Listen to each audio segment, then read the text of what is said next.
नमस्कार दोस्तों, Sunil Singh online class में आपका स्वागत है। हम लोगों ने इसके पहले भारत का जो सामान्य परिचय था उसके बारे में डिटेल में हम लोगों ने देख लिया, किस तरह भारत की अवस्थिति कैसी है, फिर उसके नाम को लेकर, उसके विस्तार को लेकर, उसके राज्यों को लेकर, खासकर उसके जो अंतर्राष्ट्रीय सीमाएं हैं उनको लेकर, जलीय सीमाओं को लेकर, कर्क रेखा को लेकर, इंडियन स्टैंडर्ड टाइम को लेकर, मतलब जो पक्ष बन रहे थे। तो उसके बाद राज्यों की उत्पत्ति को लेकर के फिर राज्यों का विकास हुआ, हमने हल्का सा उस पर भी देखा। तो ये जो इम्पोर्टेंट एक सेगमेंट होता है, यानी बेसिक जानकारी होती है, वो हम लोगों ने कंप्लीट कर लिया। अब हम लोग मेन टॉपिक जो हम लोग पढ़ रहे हैं उसको भी मेन टॉपिक में पढ़ते हैं, जिसका हम लोग नाम देते हैं भारत का भौतिक प्रदेश। यानी कि भारत को अगर हम लोग देखें तो हमारे अपने देश में अगर हम लोग खुद अलग अलग देखते हैं तो कहीं पर हम लोग देखें कुछ क्षेत्रों में हमको पर्वतीय क्षेत्र मिलेगा, कहीं पे पठारी क्षेत्र मिलेगा, कहीं पे पहाड़ियाँ रहेंगी, कहीं पे मैदान रहेंगे, कहीं पे तटीय क्षेत्र है, द्वीप समूह है। तो भारत जो विभिन्न प्रकार के उच्चावच, विभिन्न प्रकार के स्थलाकृतियों का एक प्रदेश है और बहुत आसानी से इसको हम लोग पढ़ने के लिए, इसको समझने के लिए पूरे भारत के भौतिक प्रदेश को 4 प्रमुख भागों में बांट लेते हैं। लेकिन हम लोग भारत को पढ़ना चाहें तो इसको 4 प्रमुख भागों में बांट लेते हैं। इसको हम लोग कहते हैं पर्वतीय क्षेत्र, पहाड़ी क्षेत्र, पठारी क्षेत्र और मैदानी भागों के रूप में 4 बड़े बड़े भागों में हम लोग इसके भौतिक प्रदेशों को बांट लेते हैं। ये जो आज का हमारा टॉपिक है, देखिएगा, उस टॉपिक का नाम है भारत का भौतिक प्रदेश। और यहीं से देखिए, यहीं से मेन टॉपिक शुरू होता है। अभी तक तो वो एक बेसिक चीज थी जो आपको बताई गई। मेन टॉपिक यहीं से, लेकिन भारत का जो फिजियोग्राफी है, भारत के जो भौतिक प्रदेश है, उसके बारे में हम लोग चर्चा करने जा रहे हैं। तो अगर हम लोग देखें तो एस.पी. चटर्जी, इन्होंने भारत को 4 प्रमुख भौतिक प्रदेश इसमें इन्होंने बांटा है। इन्होंने 20 मध्यम, उसके बाद 58 लघु भौतिक प्रदेशों में बांटा है। तो ये 4 प्रमुख भौतिक प्रदेशों में एस.पी. चटर्जी महोदय ने भारत के भौतिक प्रदेश को बांटा है। अभी हम लोग सब समझेंगे, सब देखेंगे, बस को समझते रहिए। अब अगर हम लोग देखिए जो 4 प्रमुख हैं, अगर हम लोग मोटा मोटा देखिए, कई बार तो यूपीएससी में क्या स्टेट सर्विसेज में इस पे सवाल भी बन जाता है। अगर हम लोग समझने के लिए देखिए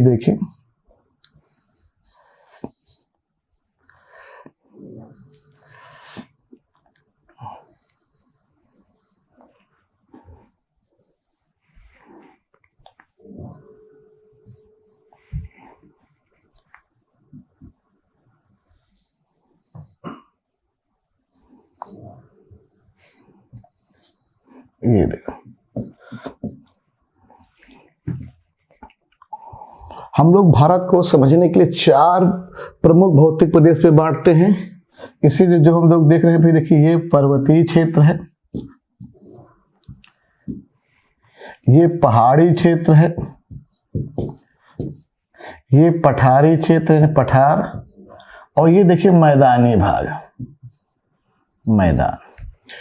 तो भारत जो मैंने कहा, भारत विभिन्न प्रकार के स्थलाकृतियों, विभिन्न प्रकार के उच्च पर्वत, पहाड़ियाँ, पठार, मैदान, इन्हीं के विकास, इन्हीं के आपके आकार, इन्हीं सबके संरचनात्मक विकास, सबको मिला के भारत के भौतिक प्रदेश कहा जाता है।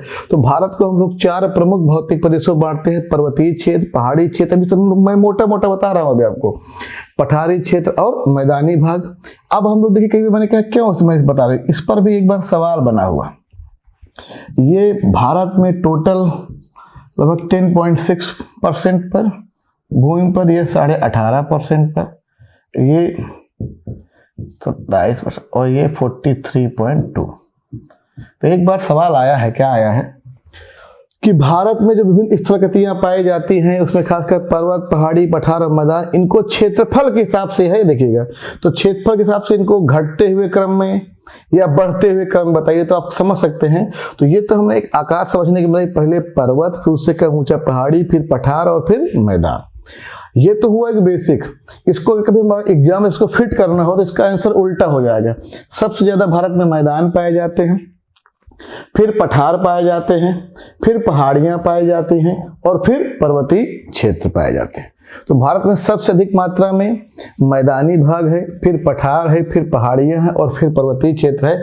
कभी अगर किसी एग्जाम में आप नॉर्मल जाते हैं और बहुत बेसिक एग्जाम होते हैं, उन एग्जाम अगर आप देखें तो कभी इस तरह सवाल बने तो कम से कम आप इस मैप के बेस पे अगर ये कुछ ऐसा आपको आइडिया है कि ये ज़्यादा क्षेत्रफल है, कम, ये उससे कम, ये उससे कम, मतलब ये समझने के लिए इस ढंग से बना हुआ है। तो भारत में पर्वतीय, पहाड़ी, पठार और मैदान, इसको हम लोगों ने इसको देखे। इस पर कभी कोई सवाल बने तो अब आप बता सकते हैं।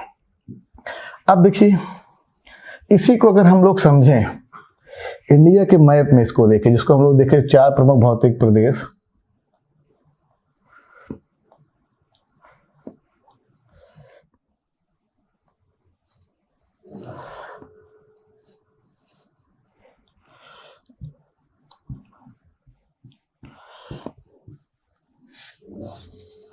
ये देखिए, अगर हम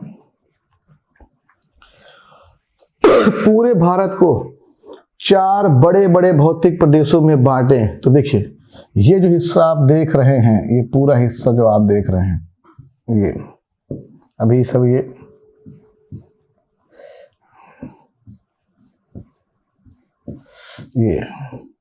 हिस्सा, फिर इसके बाद ये इधर हिस्सा आएगा, इधर ये हिस्सा, इसमें कुछ हिस्सा देखिए नेपाल के जो हम तो ये देखिए, तो इसको हम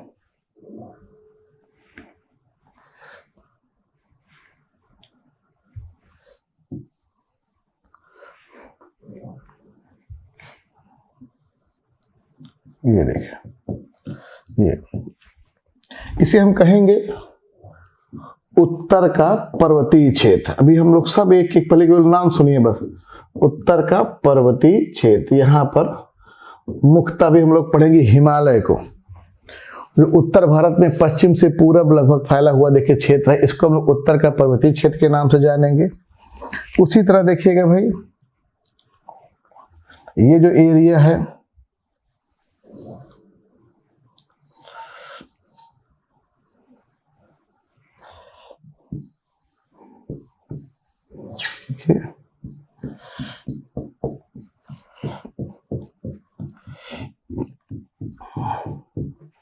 और ये कुछ देखिए, इसी का ही बड़ा हुआ भाग यहाँ है और ये यहाँ है। इसको अगर हम लोग देखें तो इसको हम लोग कहेंगे प्रायद्वीपीय पठार। प्रायद्वीपीय पठार, ये देखिए, ये प्रायद्वीपीय पठारी क्षेत्र है। एक और महत्वपूर्ण भौतिक प्रदेश उत्तर का पर्वतीय क्षेत्र और प्रायद्वीपीय पठारी क्षेत्र हो गया। उसके बाद अगर हम लोग देखें, ये जो हिस्सा देख रहे हो, ये हिस्सा, इनको समझने के लिए मोटा मोटा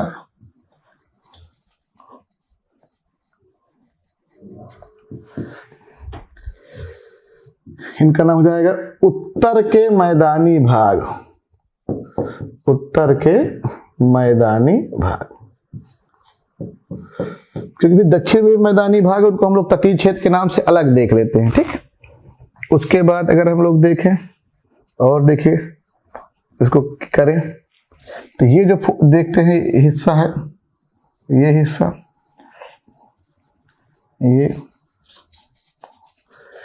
ये हमारा तटीय क्षेत्र होगा। तटीय क्षेत्र प्लस अब यहां देख लेंगे, ये देखिए, ये लक्षद्वीप यानी द्वीप समूह है। उसी तरह अगर हम लोग यहां देखें, ये अंडमान द्वीप समूह है, तो इसका नाम हो जाएगा, इस एरिया का नाम हो जाएगा तटीय क्षेत्र एवं द्वीप समूह। तो ये हम लोग पूरे भारत को समझने के लिए, जब इन सारे टॉपिक जो हम लोग नाम ले रहे हैं, इसके अंदर बहुत बड़े बड़े टॉपिक हैं, तो हम लोग भारत के भौतिक प्रदेश नामक जो टॉपिक है, इसको पढ़ने के लिए, इसको समझने के लिए पूरे भारत को 4 प्रमुख भागों में, उत्तर का पर्वतीय क्षेत्र, फिर मैदानी भाग, प्रायद्वीपीय पठार, तटीय क्षेत्र, एवं द्वीप समूह, ये 4 बड़े भागों में प्रायद्वीपीय पठार, तटीय क्षेत्र एवं द्वीप समूह, उत्तर का मैदानी भाग और उत्तर का पर्वतीय भाग, ये 4 प्रमुख भागों में हम लोग बांट लेते हैं। इससे क्या होगा कि हमें पढ़ने में बड़ी सहूलियत मिलेगी। ये जो उत्तर का पर्वतीय क्षेत्र है, जब हम लोग अभी इसके भी 4 हिस्से होंगे, ट्रांस हिमालय, उसके बाद ग्रेट हिमालय, फिर मिडिल हिमालय और शिवालिक रेंज होंगे। इन समस्त के बीच में अलग अलग घाटियां होंगी। ITSZ होगा, इंडस सांगपो सचर जोन होगा, मेन सेंट्रल थ्रस्ट होगा, मेन बाउंड्री फॉल्ट होगा और हिमालय हिंज लाइन होगी। तो ये अलग अलग घाटियां होंगे, हम लोग उन सब के बारे में जानेंगे। यानी कि जब हम लोग इस टॉपिक को पढ़ेंगे तो अभी ये खुद अपने में बहुत बड़ा टॉपिक है। कम से कम हम लोग इसको 1 या 2 वीडियो में कम से कम कवर करेंगे। इसमें जब हम लोग इसके अंदर पढ़ेंगे हिमालय, तो 4 भाग रहेंगे। मैंने कहा ट्रांस हिमालय, महान हिमालय, ग्रेट हिमालय, मिडिल हिमालय और शिवालिक रेंज। जब ट्रांस हिमालय के अंदर जाएंगे तो वहां पर भी हम लोग पढ़ेंगे। तो वो ट्रांस हिमालय जो है भारत में भी है, हिंदू कुछ पाकिस्तान में भी है, अफगानिस्तान में भी है, चाइना में भी है, पाकिस्तान में भी है, किर्गिस्तान में भी है, हर जगह फैला हुआ है। और तिब्बत के एरिया में भी है, चाइना वाले एरिया में भी है। उसमें भी हम लोग पढ़ेंगे पामीर का पठार, हिंदू कुश पर्वत, सुलेमान पर्वत, उसके बाद फिर हम लोग कुनलुन शान पर्वत, तियन शान पर्वत, अल्तन शान पर्वत, नान शान पर्वत, ये सारा जो हम लोग देखते हैं ये सब कुछ हमारा कैलाश पर्वत सब ट्रांस हिमालय में होगा, जो भारत के बाहर होगा। और जब ट्रांस हिमालय भारत के अंदर पढ़ेंगे तो काराकोरम है, लद्दाख और जास्कर पढ़ेंगे, तब जाके हमारा जो टॉपिक जो हम लोग कहते हैं उत्तर का पर्वतीय क्षेत्र में केवल एक हिस्सा ट्रांस हिमालय खत्म होगा। फिर हम लोग इसी के अंदर ग्रेट हिमालय पढ़ेंगे, मिडिल हिमालय पढ़ेंगे, शिवालिक रेंज पढ़ेंगे, जो हम लोग देखते हैं ये पीर पंजाल, धौलाधर, ये देखते हैं हम लोग, ये मिडिल हिमालय का भी पार्ट रहेंगे। तो ये सब अलग अलग राज्यों में, उसी को नेपाल में हम लोग महाभारत पर्वत कहते हैं। तो ये सब हम लोग जो पूरा जो उत्तर का पर्वतीय क्षेत्र जो मैंने लिख दिया है, ये अपने आप में कम से कम 2-3 वीडियो में हम लोग इसको कवर करेंगे। फिर उत्तर का जो मैदानी भाग है, जो उत्तर का देखिए मैदानी भाग है, इसको जब पढ़ेंगे तो राजस्थान के मैदान में हम लोग इसको बांटेंगे। राजस्थान का मैदान, फिर उत्तर गंगा का मैदान, मध्य गंगा का मैदान, फिर नील गंगा का मैदान और ये ब्रह्मपुत्र का मैदान। इन सब पार्टों में हम लोग इसको अलग अलग, फिर गंगा की सहायक नदी है उनके मैदान से, तो इसको हम लोग अलग अलग भागों में बांटेंगे। तो इस टॉपिक को भी हम लोग 4 भागों में पढ़ेंगे। राजस्थान का 5 भागों में, राजस्थान का जो पूरा थार का मरुस्थल है, जो बांगर वाले वो वाला इलाका है, उसके बाद फिर उच्च गंगा, मध्य गंगा, निम्न गंगा और ब्रह्मपुत्र के मैदान के रूप में इस टॉपिक को भी हम लोग कवर करेंगे। तब जाके हमारा यहाँ पे कॉन्फिडेंस बनेगा, इसको हम लोग देखेंगे। यहीं पे हम लोग बाबर है, खादर है, ये सारी जो हम लोग नाम देखेंगे, ठीक है ना, ये सब नाम हम लोग यहाँ पर पढ़ेंगे, उनके बारे में देखेंगे। फिर ये जो प्रायद्वीपीय पठार है, प्रायद्वीपीय पठार जो हमारा है, इसी पे भी हम लोग अरावली पर्वत, देखिए ये अरावली पर्वत, ये विंध्याचल पर्वत, फिर सतपुड़ा पर्वत, उसके बाद फिर पश्चिमी घाट पर्वत, पूर्वी घाट पर्वत श्रृंखला, इन सब के बारे में पढ़ेंगे। यहीं पे काठियावाड़ का पठार, इसके बारे में पढ़ेंगे। मेवाड़ का पठार, मारवाड़ का पठार, मालवा का पठार, भंडेर का पठार, बुंदेलखंड का पठार, बघेलखंड का पठार, छत्तीसगढ़ का पठार, ये सारे जो नाम देखिएगा, ये आपका दंडकारण्य का पठार, उसके बाद फिर तेलंगाना का पठार है, कोयम्बटूर का पठार है, कर्नाटका का पठार, उसके बाद फिर ये पूरा देखिए दक्कन का पठार। और यहाँ पर हम लोग जब देखेंगे तो ये यहाँ पर देखिएगा मेघालय का शिलांग का पठार और कार्बी-आंगलांग का पठार और ये छोटा नागपुर का पठार। तो ये सारे जो पठार आप देख रहे हैं, जो हम लोग इन सबके बारे में डिस्कशन करें, ये सारा पार्ट हम प्रायद्वीपीय भारत में पढ़ेंगे, यानी आपका प्रायद्वीपीय पठार में। तो कहने का प्रायद्वीपीय पठार है, लेकिन ये अपने आप में खुद कम से कम 2-3 वीडियो हम लोग उसको कवर करेंगे। यहाँ पर हम लोग जब अरावली को पढ़ना शुरू करेंगे, उसकी डिटेल अरावली है, विंध्याचल है, सतपुड़ा है, पश्चिमी घाट है, पूर्वी घाट पर्वत है, इन्हीं सब उसके बाद पूरे सारे पठारों के बारे में, कौन कौन हमारा पठार जो है नीस की फैक्ट्री कहलाता है, कौन पठार हीरो की फैक्ट्री कहलाता है, कौन पठार भारत का रूर कहलाता है। तो ये सारा जब हम लोग देखें, सबसे आदतम पठार कहलाता है, कौन सबसे सुस्तम पठार कहलाता है, ये सारे पठारों के बारे में डिटेल में हम लोग जानेंगे। किन पठार में काली मृदा या रेगुर मृदा है, ये सब चीजें हम लोग देखेंगे। तो ये हमारा जब टॉपिक हमारा 3rd होगा, इस पे सब कुछ डिटेल में पढ़ेंगे। ये तटीय क्षेत्र एवं जो द्वीप समूह है, देखिएगा इसको जब हम लोग पढ़ेंगे तटीय क्षेत्र में तो किस तरह देखिएगा, ये कच्छ का तट हो जाएगा, काठियावाड़ का तट, सौराष्ट्र का तट, फिर ये देखिए आपके इसके सामने ये पूरा कोंकण का तट ये हो जाएगा, फिर कनारा या कन्नड़ का तट हो जाएगा, फिर मालाबार का तट रहेगा, फिर ये आपका कोरोमंडल तट रहेगा, इसको पायन तट भी कहा जाएगा।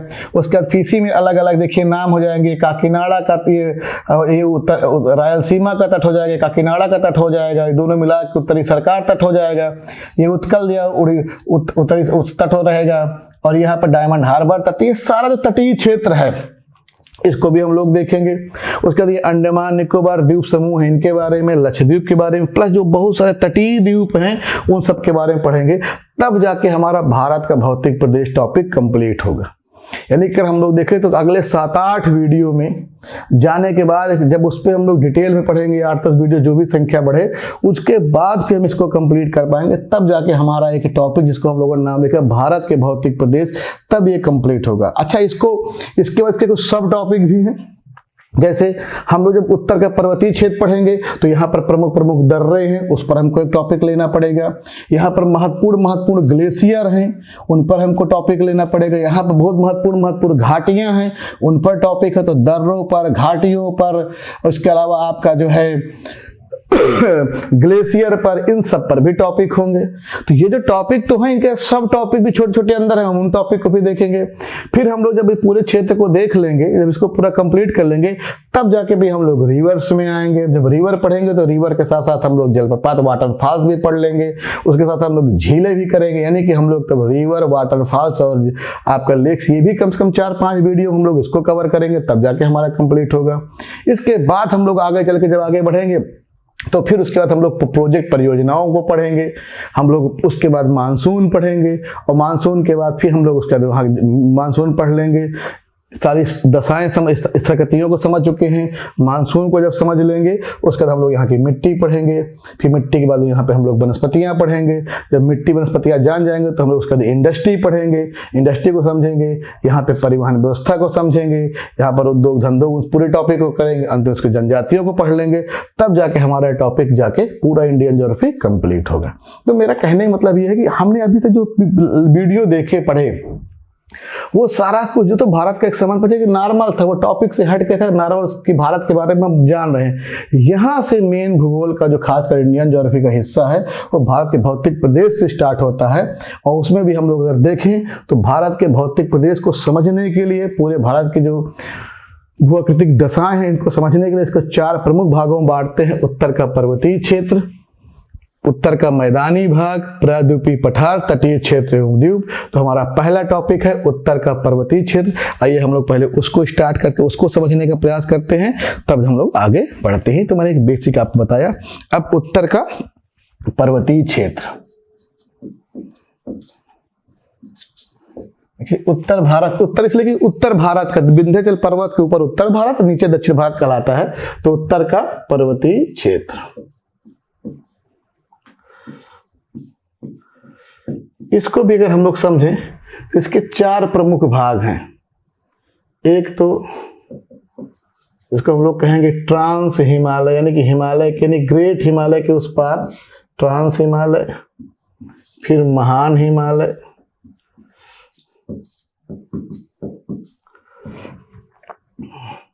फिर मध्य या लघु हिमालय,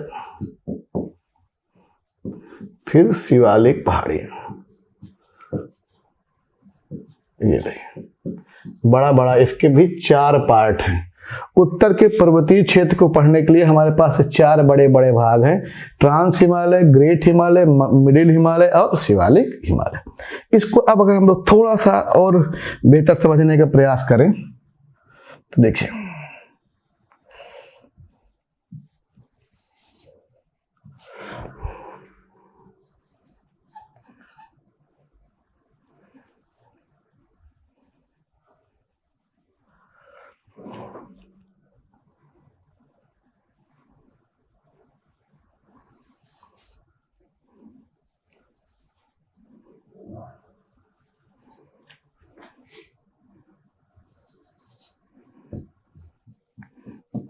ये देखिए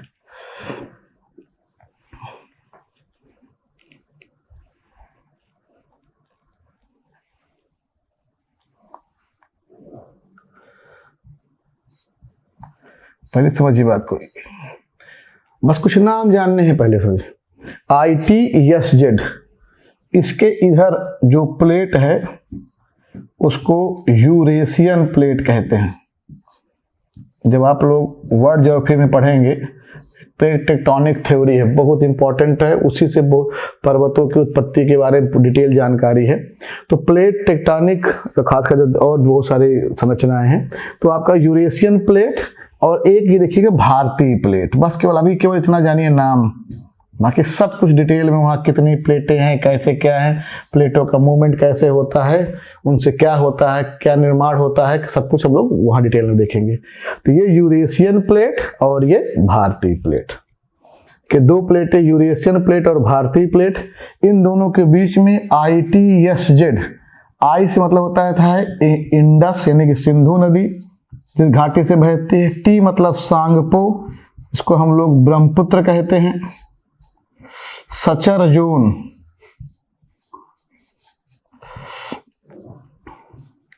इसके इधर जो देखेंगे यूरेशियन प्लेट है, इधर कौन प्लेट है भाई, भारतीय प्लेट है। पहले समझिए, इस स्ट्रक्चर को समझे रहिए। आइए अब हम लोग जरा देखें, ये जो हमारे सामने है ये कहलाता है ग्रेट हिमालय,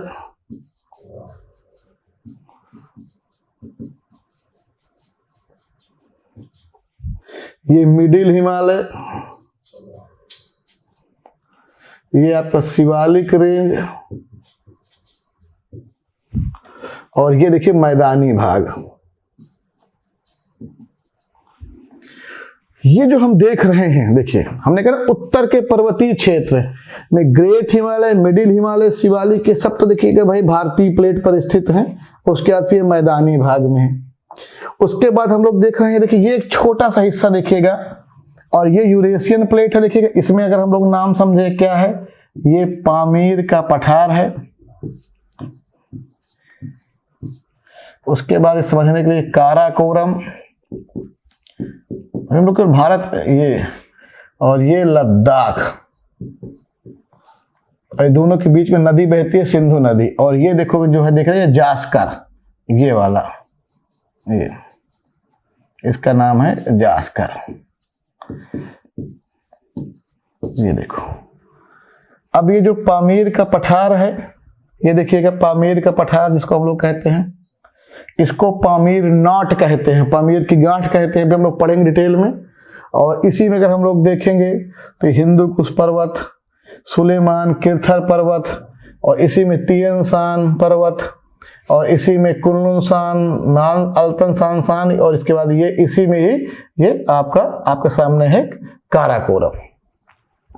तो अगर हम लोग समझे बात को, जब हम लोग शब्द में कहते हैं उत्तर का पर्वतीय क्षेत्र, तो उत्तर के पर्वतीय क्षेत्र को 4 बड़े भागों में बांट लेते हैं, ट्रांस हिमालय, महान हिमालय, मध्य या लघु हिमालय और शिवालिक पहाड़ियां, जिनमें से ये माना जाता है कि जो ट्रांस हिमालय है, देखिएगा ये जो ट्रांस हिमालय है और ये महान हिमालय, ये जो महान हिमालय जिसको हम लोग देखिए, जब केवल हिमालय शब्द हम नाम ले लेते हैं, जब हिमालय शब्द बोलते हैं तो तीनों शामिल हैं, महान, मध्य और शिवालिक।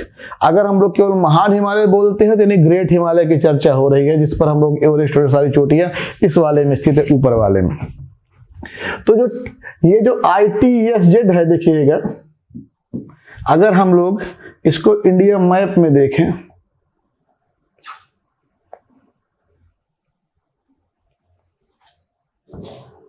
ये देखिए, इसमें देखने का प्रयास करें तो इसमें ये मानसरोवर देखिए भाई झील है, इसी झील से ये नदी देखिएगा है चांगला दर्रा होते हुए ऐसे थे सिंधु नदी, और एक नदी देखिए ये आती है ऐसे और ये ऐसे आती है, तो यही देखिए इंडस नदी है, इंडस को हम लोग सिंधु नदी कहते हैं, और ये सांगपो है जिसको हम लोग ब्रह्मपुत्र कहते हैं। अभी भारत में जैसे आएगी, सॉरी ये ब्रह्मपुत्रा हो जाएगी, ये सांगपो। और यही जो जोन है देखिए, यही जो है जिस घाटी में बहती है, इसी घाटी को ही हम लोग ITSZ कहते हैं, यानी Indus Tsangpo suture zone. Indus नदी सांगपो दोनों वाला जो ये पूरी घाटी बनी, इसी को हम इंडस सांगपो सचर जोन कहते हैं।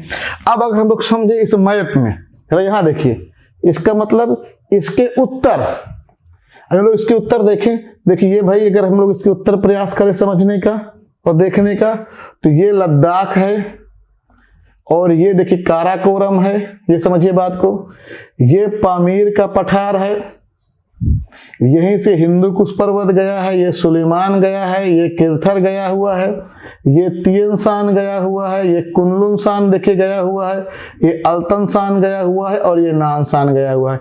इसलिए पामीर के पठार को, और सुनिए, यानी कि ITSZ के उत्तर में जो भी है, देखिए सारी प्लेट यूरेशियन प्लेट है और ये मुख्यतः तिब्बत के क्षेत्र में है, इसलिए इस पूरे हिमालय के पार्ट को हम लोग कहते हैं यूरेशियन हिमालय या तिब्बती हिमालय। एक अपवाद मात्र है, देखिएगा, जो कि जास्कर, ये नीचे है, तो जास्कर जो है वो ट्रांस हिमालय का पार्ट है, वो ग्रेट हिमालय का नहीं है, वो भारतीय प्लेट पर स्थित है। लेकिन अगर हम लोग वहां की स्थलाकृतिक दशाओं को देखें, चट्टानों को देखें, तो वो चट्टानी समरूपता उनकी लद्दाख की तरह मिलती है, इसलिए इसको कहा जाता है कि ये जो है जास्कर जो है तो भारतीय प्लेट में, लेकिन ये भी जो है ग्रेट हिमालय का पार्ट ना होकर, ये हिमालय का पार्ट ना होकर, क्योंकि इसकी उत्पत्ति हिमालय के पहले हो गई थी, तो इसकी उत्पत्ति जो कि हिमालय के पहले हो गई थी, इसीलिए हम लोग जास्कर को भी ट्रांस हिमालय का पार्ट मान लेते हैं। यद्यपि यह भारतीय प्लेट में है, ITSZ पेटी के दक्षिण में है, उसके बावजूद चूंकि इसकी उत्पत्ति हिमालय के पहले हो चुकी है, इसकी चट्टानी विशेषताएं लद्दाख और काराकोरम से मिलती हैं, इसलिए इसको ट्रांस हिमालय का पार्ट मान लेते हैं। तो आप समझ सकते हैं, इस तरह इसको हम लोगों ने देखा। अब किसी में ही देखिए, अब ये जो हम लोग देखेंगे, तो ये जो गया हुआ है, ये पूरा ये ग्रेट हिमालय है, फिर अभी देखिएगा ये मिडिल हिमालय रहेगा, फिर शिवालिक रेंज रहेगा, और सबको मिला के हिमालय कहा जाता है। तो अब अगर हम लोग इस चीज को समझने का प्रयास करें, अब आज के बाद अगर आपके दिमाग में आए कि ट्रांस हिमालय शब्द की बात आ जाए, तो ट्रांस हिमालय मुख्यतः यूरेशियन प्लेट में स्थित है। उसी ट्रांस हिमालय को यूरेशियन हिमालय, या उसी ट्रांस हिमालय देखिएगा यूरेशियन हिमालय, या उसी को हम लोग तिब्बती हिमालय कहते हैं। पामीर का चाहे पठार हो, चाहे हिंदू कुश पर्वत हो, चाहे सुलेमान हो, चाहे किरथर, सब लोग डिटेल में सब पढ़ेंगे, सुन लीजिएगा। चाहे वो तियनसान हो, चाहे वो कुनलुनसान हो, चाहे अल्तनसान हो, चाहे सांसान हो, चाहे काराकोरम हो, चाहे लद्दाख हो, चाहे जास्कर हो, सब आज के बाद किसका पार्ट हो जाएगा? ट्रांस हिमालय। तो कहने को ये ट्रांस हिमालय है, लेकिन इसके अंदर हम लोग देखेंगे तो ट्रांस हिमालय में खुद देखिए, भारत में भी है ट्रांस हिमालय, मतलब इंडिया में भी है, अफगानिस्तान में भी है, पाकिस्तान में भी है, चाइना में भी है, तजाकिस्तान में भी रहेगी, अभी किर्गिस्तान में भी रहेगी। तो इस तरह अगर हम लोग देखें तो ट्रांस हिमालय जो हम लोग शब्द यूज करते हैं, तो उसमें ट्रांस हिमालय में भारत के तीन ही महत्वपूर्ण हिस्से हैं। कौन कौन भाई?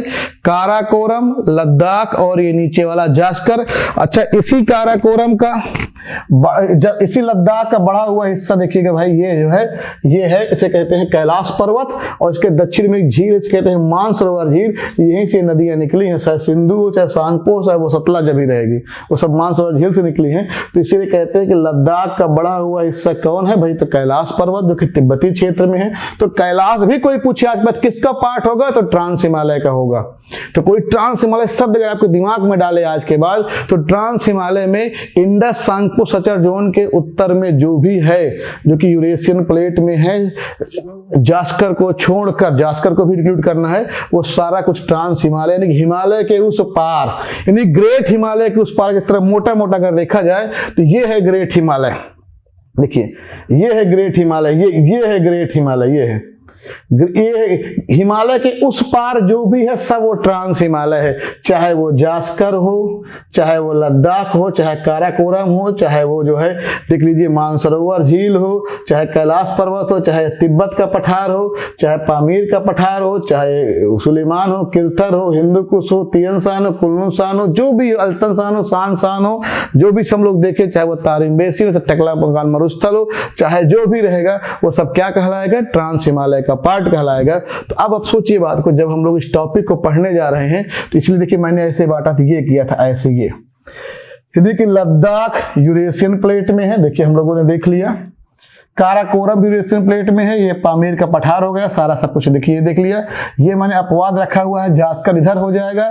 उसके बाद great Himalaya, Middle Himalaya, Shivalik range, ये सारा जो हम देख रहे हैं, ये सब कहाँ पर है? भारतीय प्लेट में है। जिस तरह से हिमालय से ट्रांस हिमालय घाटी से अलग होता है, उसी तरह ये सब भी आपस में अगर हम लोग देखें तो यहाँ देखिए घाटियां बनी हुई हैं, ये देखो, ये और ये और ये। तो इसको कहते हैं MCT, इसको MBF इसको HHF पूछा जाता है, ध्यान रखिएगा, बहुत इंपॉर्टेंट है। आपसे पूछेगा MCT, यानी कि MCT मतलब होता है main central thrust, main central thrust. खुद आप देखिए, कोई पूछे MCT किसको किसको अलग करती है, तो MCT आपका ग्रेट हिमालय को मिडिल हिमालय से अलग करती है।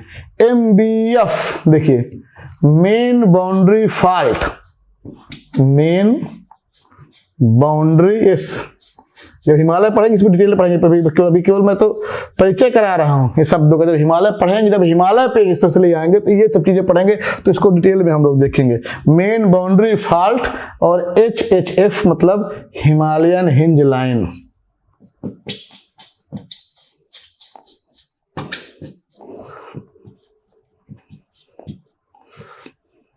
ये देखो, तो आज के बाद अगर आपके सामने 4 घाटियां दे दी जाएं और कहा जाए 4 घाटियों को अलग करिए, तो सबसे पहले कि देखिए ये नॉर्थ है, ये उत्तर है और ये साउथ है। इसको ऐसे समझिएगा उल्टा करके, ऐसे सबसे पहले ITSZ, फिर MCT, फिर MBF और HHF, ये पूछ सकता है। तो हम लोग अभी जो हम लोग टॉपिक पढ़ने जा रहे थे, अब आप सोचिए जब हम लोग उत्तर का हिमालय, उत्तर का पर्वतीय क्षेत्र का शब्द दे दिए, यानी कि उत्तर भारत में जो भी पर्वतीय क्षेत्र है उसके बारे में हमको पढ़ना है। उत्तर भारत में जो भी पर्वतीय क्षेत्र है, चाहे वो ट्रांस हिमालय का पोर्शन हो, चाहे वो हिमालय का पोर्शन हो, चाहे ट्रांस हिमालय का मतलब की बात हो रही है, देखिएगा, चाहे वो यहाँ से आप समझिएगा मोटा मोटा ये समझने के लिए आपको, वो जास्कर, लद्दाख, काराकोरम की बात हो, चाहे पामीर के पठार की बात हो, चाहे वो हिंदू कुश की बात हो, चाहे सुलेमान किरथर की बात हो, चाहे वो तीनसान की बात हो, सबको हमको पढ़ना है ट्रांस हिमालय में। उसके बाद हिमालय के अंदर चाहे great Himalaya, Middle Himalaya, Shivalik range, इनके बारे में पढ़ना है। तो उत्तर भारत के पर्वतीय क्षेत्रों को हमने कहा समझने के लिए 4 भागों में बांटते हैं आज के बाद। ट्रांस हिमालय, महान हिमालय, मध्य या लघु हिमालय, शिवालिक हिमालय, जिसमें ट्रांस हिमालय मुख्यतः यूरेशियन प्लेट में है, देखिएगा ये मुख्यतः यूरेशियन प्लेट में है। बाकी जो हिमालय है वो मुख्यतः भारतीय प्लेट में है, ये हम लोगों ने देख लिया। अब हम लोग पहला जो टॉपिक हमारा है उसको हम लोग कहेंगे ट्रांस हिमालय, उसको उसके बारे में देखते हैं। या हम लोग उत्तर का जो पर्वतीय क्षेत्र है, देखिए जिसके बारे में पढ़ने जा रहे हैं,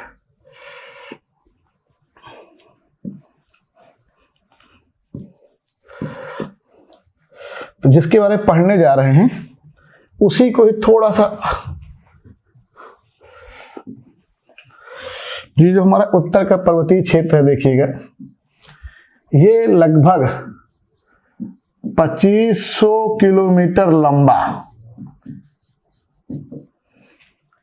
160 से लेकर 400 किलोमीटर चौड़ा और लगभग 6000 मीटर ऊंचा। मतलब जो हम लोग उत्तर का पर्वतीय क्षेत्र पढ़ने जा रहे हैं, जिसको शुरुआत करने जा रहे हैं, यह लगभग 2500 किलोमीटर लंबा, 160 से लेकर लगभग 400 किलोमीटर इसकी औसत चौड़ाई है। कहीं पे चौड़ा ज्यादा होगा, कहीं पे कम होगा। जब हिमालय पढ़ेंगे तब आपको बहुत बेहतर समझ में आ जाएगा। लगभग 6000 मीटर आपका इसकी औसत ऊंचाई है और लगभग ये 5 लाख वर्ग किलोमीटर एरिया का क्षेत्र है और लगभग 22 डिग्री देशांतर के मध्य फैला है ये। मतलब ये जो उत्तर का पर्वतीय क्षेत्र है, देखिए जिसको हम लोग पढ़ने जा रहे हैं, ये एक मोटा मोटा ये, उसके बाद इसका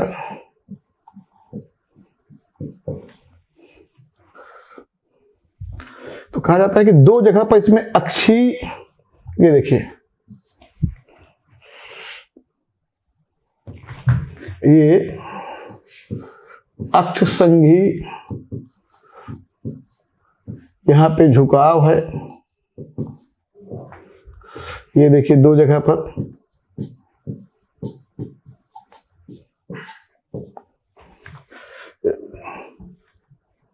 ये देखिए सिंटैक्सियल,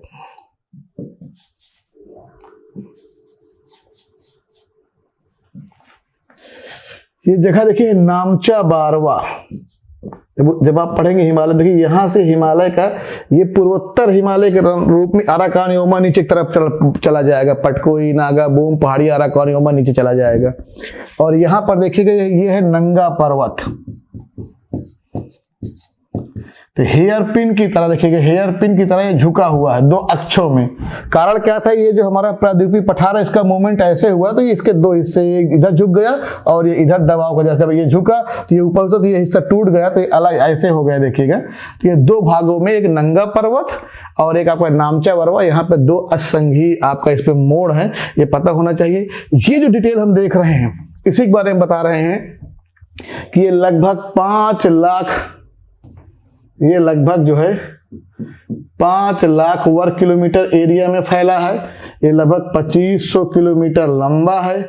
इसकी औसत चौड़ाई 160 से लेकर 400 किलोमीटर है और इसकी जो औसत ऊंचाई है ना वो देखिए कि 6000 मीटर है। अब आप सीधे विश्व की लगभग 94 चोटियों में से समझिए, विश्व की सबसे 94 सबसे ऊंची चोटियों में से लगभग 92 जो चोटियां हैं तो वो सब लगभग कहाँ पर स्थित है, इसी इलाके पर स्थित। सोचिए कितना महत्वपूर्ण ये ऊंचाई वाला क्षेत्र, इसकी औसत ऊंचाई कितनी है, लगभग 6000 मीटर है।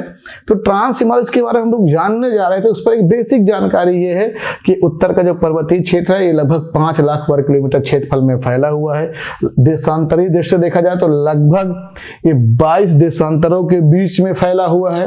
अभी 88 डिग्री जो ईस्ट देशांतर होगा, पूर्वी देशांतर होगा देखिएगा, उसके इधर ये पूरा पूर्वी हिमालय कहलाता है मोटा मोटा, और ये पश्चिमी हिमालय कहलाता है। जब हम लोग हिमालय पढ़ेंगे तो इसको डिटेल में सब कुछ देखेंगे, ये हम लोग देख ले रहे हैं। तो उत्तर के पर्वतीय क्षेत्र के बारे में। अब ये जो क्षेत्र है इसके 4 हिस्से हमने कहा, कौन कौन, Trans Himalaya, Great Himalaya, Middle Himalaya और शिवालिक। सबसे पहले स्टार्ट करते हैं अब हम लोग ट्रांस हिमालय, तब जाके हमारा टॉपिक स्टार्ट होगा। तो आज स्टार्ट करते हैं ट्रांस हिमालय।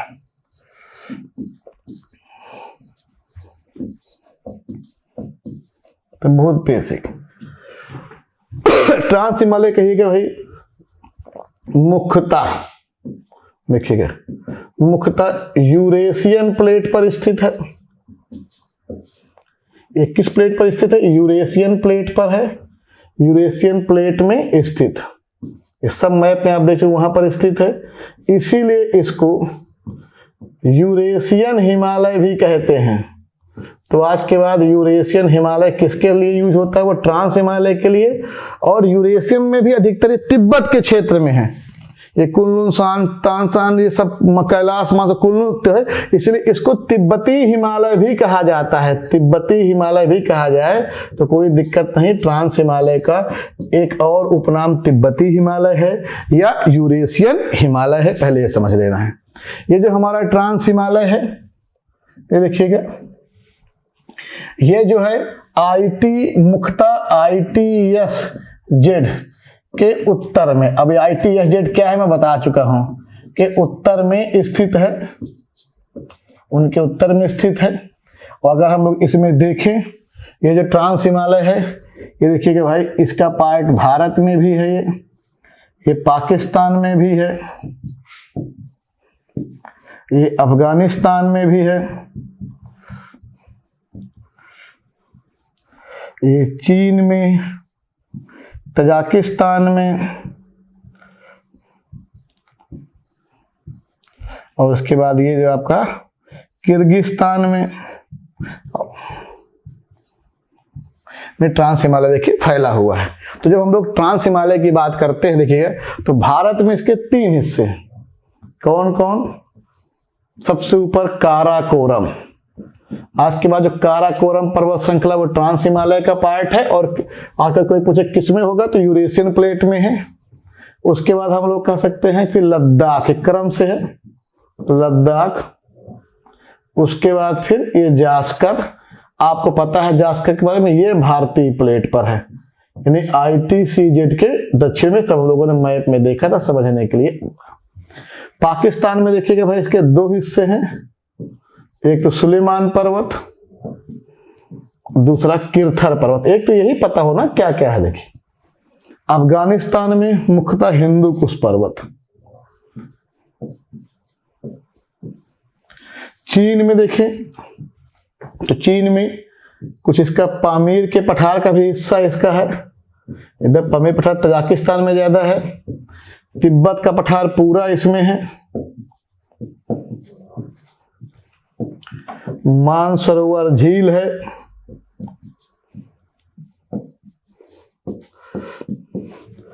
कुनलुन पर्वत है।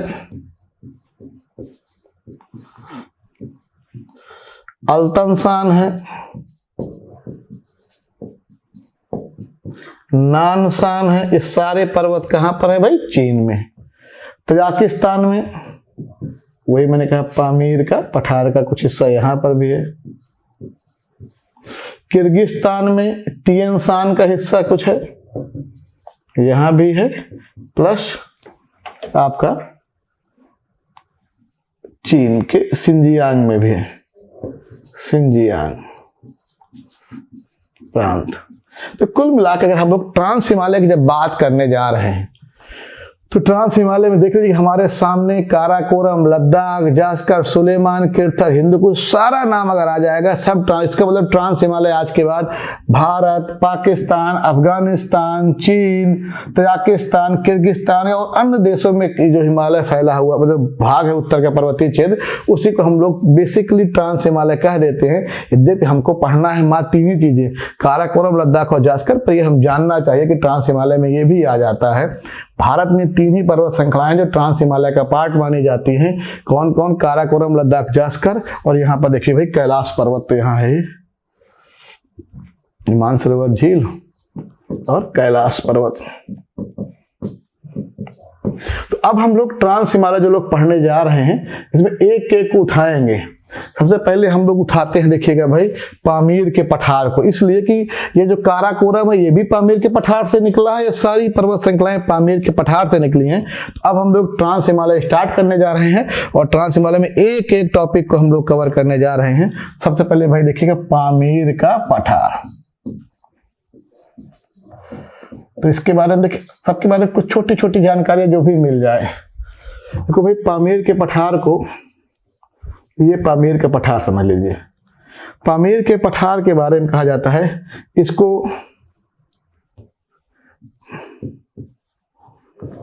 पामीर की गांठ या पामीर नाट कहते हैं।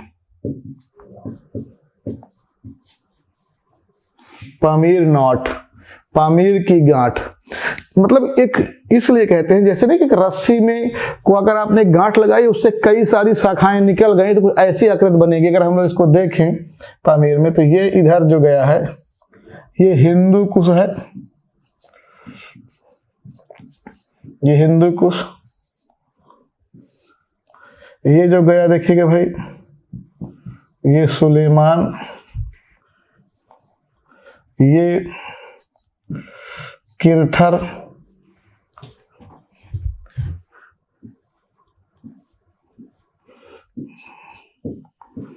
ये तियनशान पर्वत श्रृंखला, ये कुनलुन,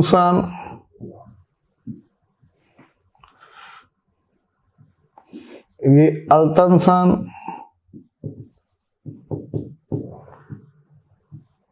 ये नानशान,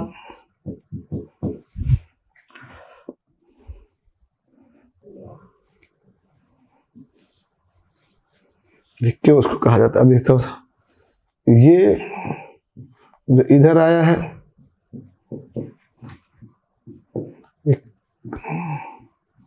ये काराकोरम,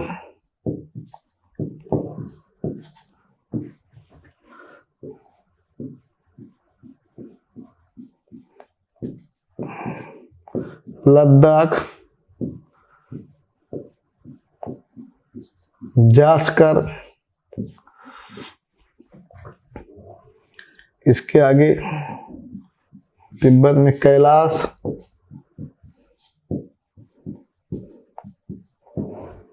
ये मानसरोवर झील।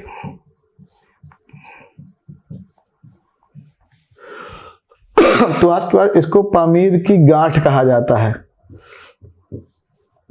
पामीर घाट। देखिए इस तरह से ये गांठ लगी हुई है और ये धागे सब निकले हुए हैं चारों तरफ। तो आज के बाद पामीर के पठार को, बड़ा सिंपल सी बात है, पामीर का गांठ कहा जाता है।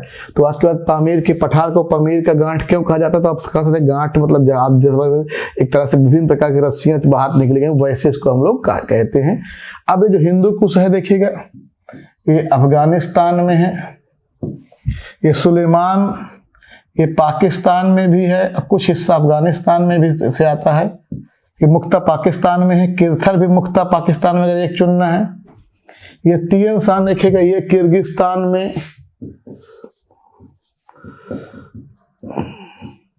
और चीन में, और कुछ कजाकिस्तान में भी इसका हिस्सा है। ये तो पूरा चीन में, ये भी चीन में, ये भी चीन में, ये पूरा पता भारत में है। कैलाश आपका तिब्बत के क्षेत्र में, चीन में ये। ठीक, बेसिक जानकारी होनी चाहिए।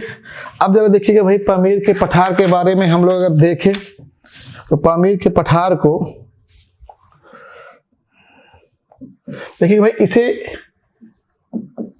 एशिया का निष्प्राण हृदय कहा जाता है। एशिया का निष्प्राण हृदय, क्योंकि ये जो पामीर का पठार का इलाका है, ये लगभग हम लोग देखें ये 5800 मीटर, समुद्र तल से इसकी ऊंचाई लगभग 5800 मीटर है। इतनी ऊंचाई पर है पामीर का पठार, और यहाँ पर वनस्पति विहीन है। पूरे ट्रांस हिमालय की जो पर्वत है, यहाँ पर उतनी मात्रा में आपका हम लोग देखें कि यहाँ पर बर्फ ही ज्यादा जमी है। यहाँ पर पेड़ पौधे वनस्पतियों का अभाव है। क्योंकि यहाँ पर पेड़ पौधे वनस्पतियां नहीं है, इसलिए कहते हैं निष्प्राण। और हर्ट इसलिए है क्योंकि पूरे एशिया के लगभग बीच में पड़ता है। तो हर्ट हमारा यहाँ पर है, तो एशिया के लगभग हर्ट के कंडीशन पड़ता है, इसीलिए इसको एशिया का निष्प्राण हृदय, क्योंकि लगभग हृदय यानी हर्ट वाली जगह पे पड़ता है। अगर हम लोग देखें पूरे एशिया को एक इंसान के रूप में, और निष्प्राण इसलिए क्योंकि यहाँ पर जीव जंतु खासकर वनस्पतियों का अभाव, इसलिए इसको एशिया का निष्प्राण हृदय कहते हैं।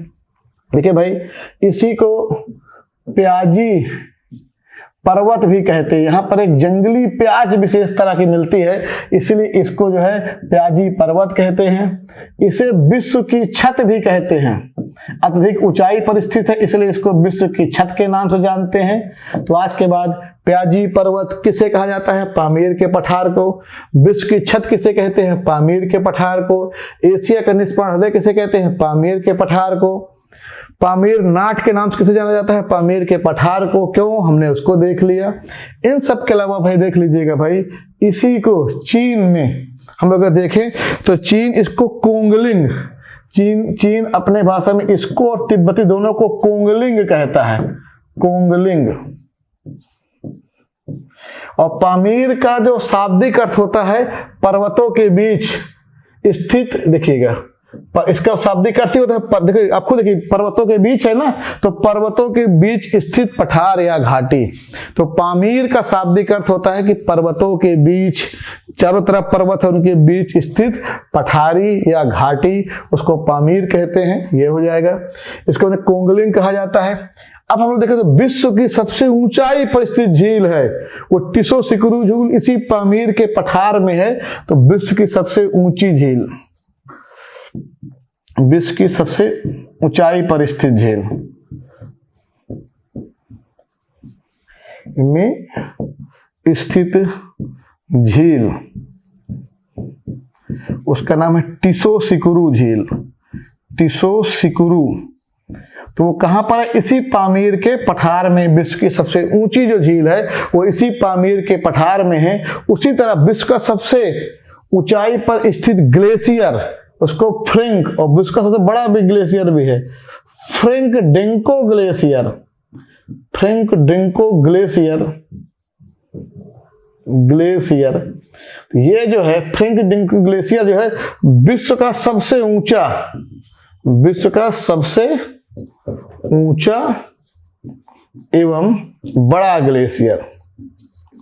तो आज के बाद विश्व का सबसे ऊंचा बड़ा ग्लेशियर कोई पूछे तो कौन है? फ्रैंक डेंको। वो है कहां पर? वो पामीर के पठार में भी है।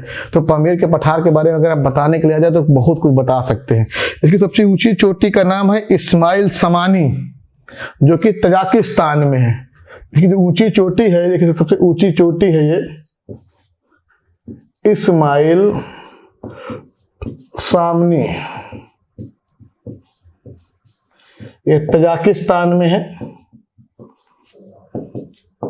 सबसे ऊंची चोटी है, सबसे ऊंची चोटी है, सर्वोच्च चोटी। तो पामीर के पठार के बारे में अगर आपसे कोई कहे तो आप बहुत आसानी से सकते हैं। पामीर का पठार मुख्यतः आपका भारत के उत्तरी हिस्से में तजाकिस्तान, कुछ अफगानिस्तान, कुछ आपका चाइना वाले क्षेत्र में फैला हुआ है।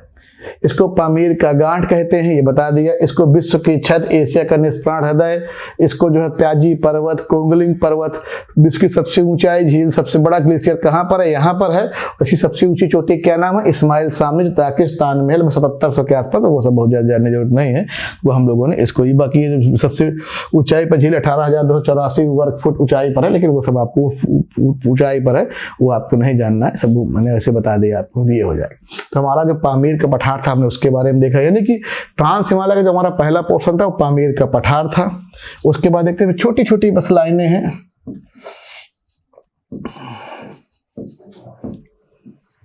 हिंदू कुश पर्वत, देखिए इसको संस्कृत भाषा में ऊपरी सोना कहते हैं, ऊपरी सोना। ये हिंदू कुश पर्वत पाकिस्तान के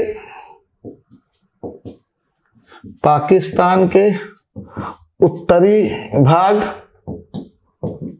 एवं मुख्यतः देखिएगा भाई अफगानिस्तान में है।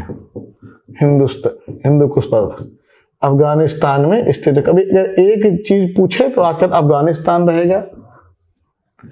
खैबर बहुत फेमस दर्रा, देखिए भाई खैबर दर्रा इसी पर स्थित है, खैबर दर्रा इसमें स्थित है। हिंदू कुश पर्वत, खैबर दर्रा कहाँ पर है भाई, तो हिंदू कुश पर्वत पर, ये हम लोग देख ले रहे हैं। ये 800 किलोमीटर, इसकी लंबाई लगभग 800 किलोमीटर लंबी श्रृंखला है, लंबा पर्वत है हिंदू कुश। और खिरिच मीर इसकी सर्वोच्च चोटी है, जो कि पाकिस्तान में है। सर्वोच्च चोटी ये पाकिस्तान में है, पख्तून वाला जो इलाका है पाकिस्तान में। तो हिंदू कुश बेसिक थोड़ा सा बनेगा, दो लाइनें जान रहे हिंदू कुश के बारे में कि भाई हिंदू कुश पर्वत का संस्कृत भाषा में ऊपरी सोना नाम है। पाकिस्तान के उत्तरी भाग, खासकर जो पख्तून वाला इलाका है वहां से, मुख्यतः अफगानिस्तान में है। खैबर यहाँ का प्रमुख दर्रा है, लगभग 800 किलोमीटर लंबा है। और खिरिच मीर इसकी सर्वोच्च चोटी है, जो हम लोगों ने देख लिया। क्योंकि नोशक पर एक चोटी भी है, नोशक भी है, लेकिन वो हम लोग यही जान ले रहे हैं। उसके बाद देखते हैं हम लोग भाई सुलेमान।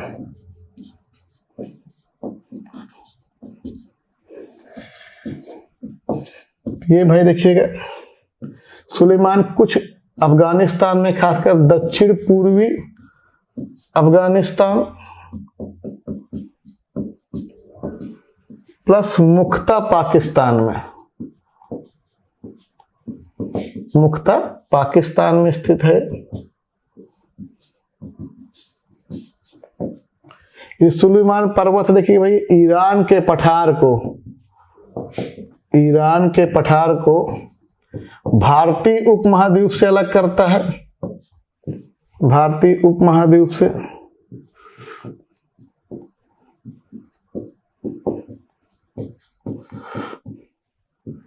ये देखिएगा ईरान के पठार, इसकी सबसे ऊंची जो चोटी है उसका नाम है तख्त ए सुलेमान। सर्वोच्च चोटी का नाम है तख्त ए सुलेमान। सर्वोच्च चोटी जो है उसका नाम है तख्त ए सुलेमान। उसके बाद देखिए भाई किरथर है, बस हम लोग डिटेल में दूसरा पढ़ेंगे। किरथर हम तो पढ़ना हमको काराकोरम लद्दाख जास्कर, वो तो हमने कोई इसलिए कि आया सब तो कम से कम कुछ तो पता रहे। किरथर पर्वत ये पाकिस्तान के सिंध एवं बलूचिस्तान एरिया में है, सिंध एवं बलूचिस्तान क्षेत्र में, बलूचिस्तान क्षेत्र में। बस किरथर। तो सुलेमान हो चाहे किरथर हो, आज के बाद कभी हमको आंसर करना हो तो कहाँ आंसर करेंगे भाई? वो हम लोग पाकिस्तान में आंसर करेंगे। उसके बाद भाई तिएन सान, ये देखिए तिएन सान के बारे में 2 लाइन जान ले रहे हैं। तिएन सान जो है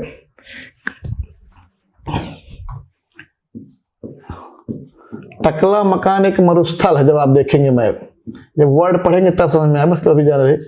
मरुस्थल के उत्तर में, इसके उत्तर में, के उत्तर में कजाकिस्तान, किर्गिस्तान एवं चीन के सिंजियांग, चीन के सिंजियांग प्रांत में स्थित। तो कोई पूछे तिएन सान कहाँ पर? तिएन सान मुख्यतः आपका कजाकिस्तान, किर्गिस्तान और चीन 3 देशों में फैला हुआ तिएन सान पर्वत कहाँ से निकला है? पामीर के घाट से। ये चीज आप जान रहे हैं, बस इसके बाद इतना जानना और कुछ नहीं जाना है। इसिक-कुल झील इसी के उत्तर में है। इसिक-कुल झील, इसिक-कुल झील इसके उत्तर में स्थित है, इसके उत्तर में स्थित है। ये देखिए। उसके बाद जो नाम था बस कुनलुन सान, देखिए कुनलुन सान, अल्तन सान, नानसान, ये सब चीन में, बस चीन में तारिम बेसिन के दक्षिण, तारिम बेसिन क्षेत्र, तारिम बेसिन के दक्षिण एवं पूर्व में स्थित। तो ये जब आप वर्ड मैप में देखेंगे तो ये सब नामों को एक बार सर्च करिएगा। जब हम लोग वर्ड पढ़ते हैं, जब हम लोग चाइना पढ़ेंगे, सब एक एक चीज को हम लोग देखेंगे। पर फिलहाल अभी आप चूंकि ये सब नाम है, एक बार इनको जब लोग वर्ड में ढूंढिएगा, मैप में ढूंढिएगा, वर्ड मैप में, तो आपको खुद अपने आप कुछ नाम पढ़ेंगे तो कुछ कॉन्फिडेंस आएगा। फिलहाल ट्रांस हिमालय के बारे में हमने कहा, जब ट्रांस हिमालय ये सारा पोर्शन, चाहे पामीर का पठार हो चाहे जो हो, ये सब कहाँ था भाई? देखिएगा ये सब हमारा कहाँ था भाई? भारत के बाहर था। 2 और है, कैलाश पर्वत लद्दाख में हम लोग पढ़ ले, बड़ा हुआ हिस्सा, मानसरोवर झील, रिवर पढ़ते हम लोग वहां देख लेते हैं। अब हम लोग मेन देखते हैं भारत में, हम लोग देखें तो भारत में ट्रांस हिमालय। तो अगर हम लोग देखें भारत में ट्रांस हिमालय, ट्रांस हिमालय का जो पोर्शन भारत में, उसको अगर हम लोग देखें तो भाई समझिए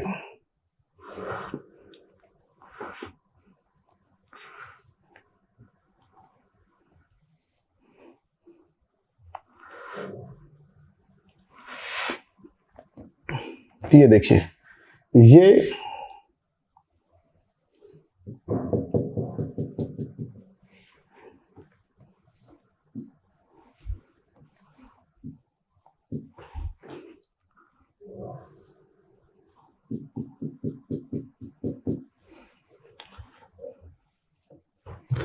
सबसे पहले देखिए भाई,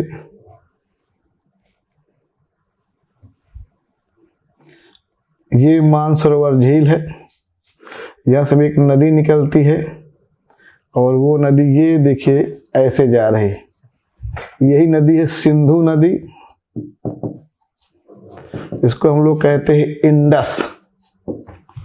और ये देखिएगा एक नदी ऐसे भी जाएगी, ऐसे मैंने कहा इसका कहते हैं सांगपो, मतलब पवित्र जल। अभी ये हम लोग जब इंडिया में आएगी तो ये दिहांग के नाम से आएगी, और अरुणाचल प्रदेश में जैसे असम वाले में आएगी उसको हम लोग ब्रह्मपुत्रा के नाम से जानते हैं। यही कहलाता है ITSZ यानी इंडस सांगपो सचर जोन। तो इसके उत्तर में अगर हम लोग देखें तो ये काराकोरम भारत में है और ये लद्दाख है। अब हम लोग इसी में और थोड़ा सा देख लें तो ये देखिए कि नदी है, ये ऐसे आके मिलती है, ये ऐसे नदी आके मिल रही है, ये इस नदी को हम लोग कहते हैं श्योक नदी। श्योक, श्योक किसकी सहायक? सिंधु की सहायक हो जाएगी।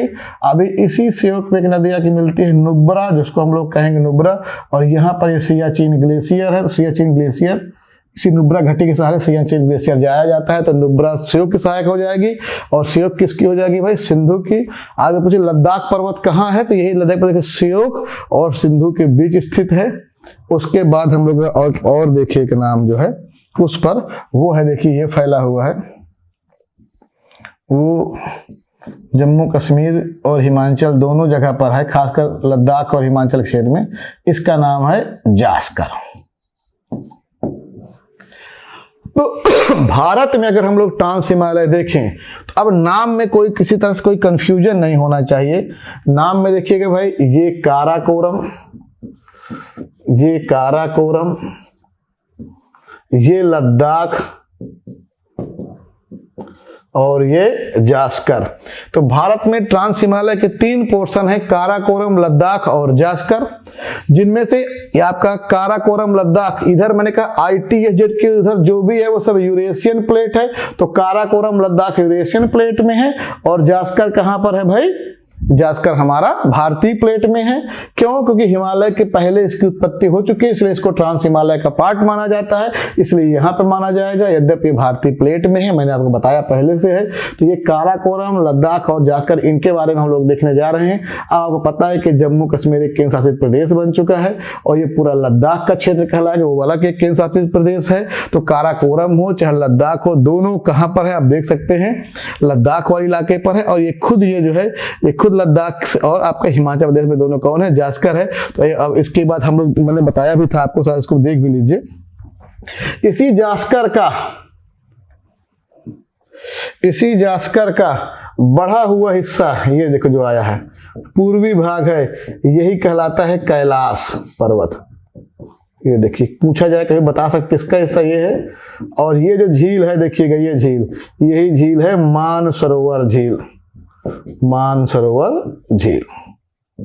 तो आइए हम लोग अब एक एक स्टार्ट करते, पहले उठाएंगे काराकोरम को, फिर लद्दाख को, फिर जास्कर को।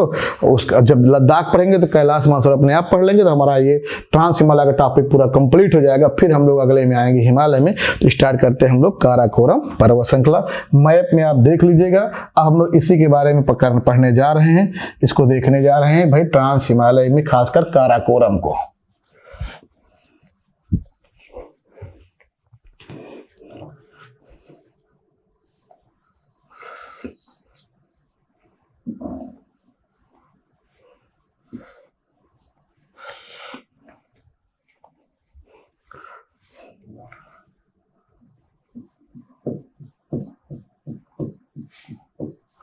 ये देखिए काराकोरम, ये पर्वत श्रृंखला।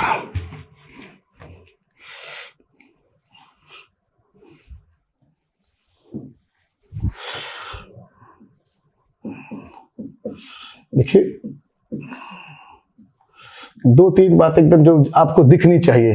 काराकोरम, सबसे पहली बात मुझे बताइए कि भाई हिमालय का पार्ट है कि ट्रांस हिमालय का पार्ट है। बहुत क्लियर है, कोई डाउट नहीं होना चाहिए कि ट्रांस हिमालय का भाग। देखो पहली बात है ट्रांस हिमालय का भाग, ट्रांस हिमालय, जो चीज दिखे केवल वही चीज हमको जानना है मैप में। अब मुझे बताओ भारतीय प्लेट में है कि यूरेशियन प्लेट में है। बहुत क्लियर है कि बताओ भारतीय प्लेट में यूरेशियन प्लेट में है, तो आप कह देंगे यूरेशियन प्लेट में। ये भाई यूरेशियन प्लेट में,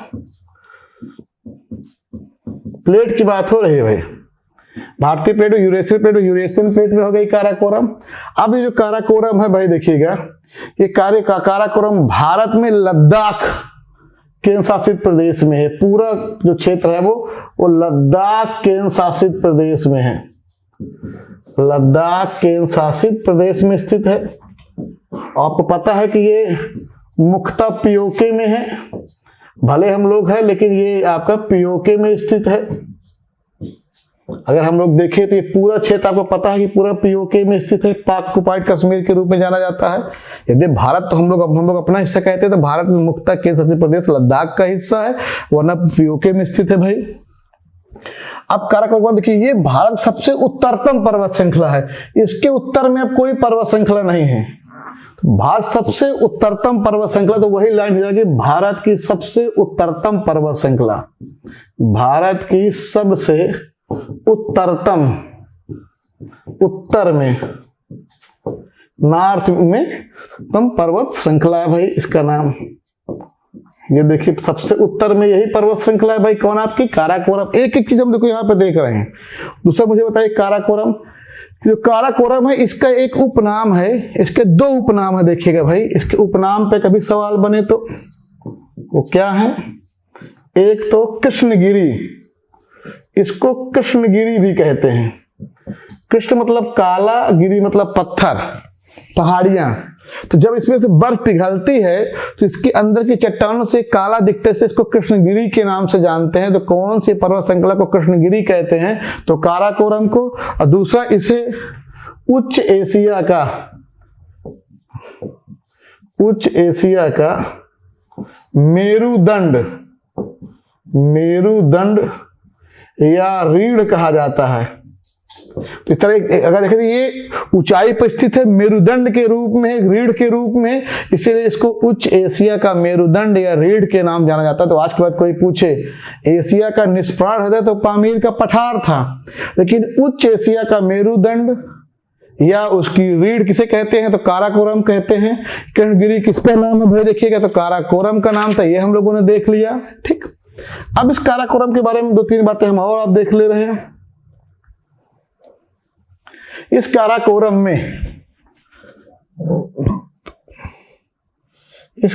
में भाई देखिएगा ये देख रहे हैं, इसका नाम है माउंट K2 या गाडविन ऑस्टिन।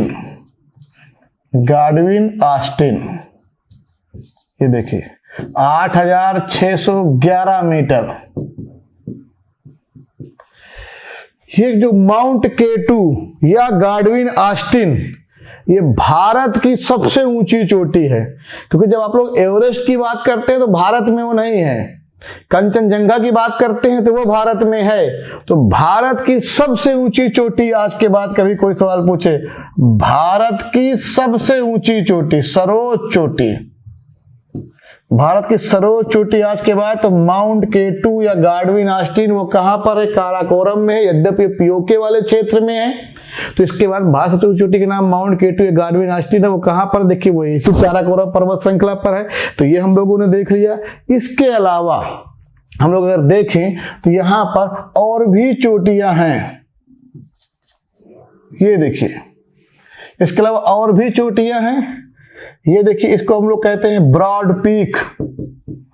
ब्रॉड पीक ये भी काराकोरम में है। ये 8047 मीटर पे है। इस तरह ये देखिए एक चोटी और है, ये इसे हम लोग कहते हैं गसेरब्रम फर्स्ट, या इसी को हिंडन कहते हैं, हिंडन। और ये 8668 मीटर है। और ये कहलाएगी गसेरब्रम सेकेंड, ये 8035 मीटर है। तो आज के बाद देखिए मैं इसलिए बता रहा हूं कि 4 महत्वपूर्ण चोटियां हैं। देखिए यहां पे हम लोग इसको कवर कर रहे हैं अब कि काराकोरम में 4 महत्वपूर्ण चोटियां हैं।